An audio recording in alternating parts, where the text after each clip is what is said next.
नित्यानन्दकरी वराभयकरी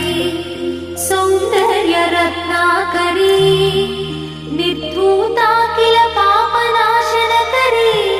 प्रत्यक्ष माहेश्वरी प्राणेयाचलवंशपावनकरी काशीपुराधीश्वरी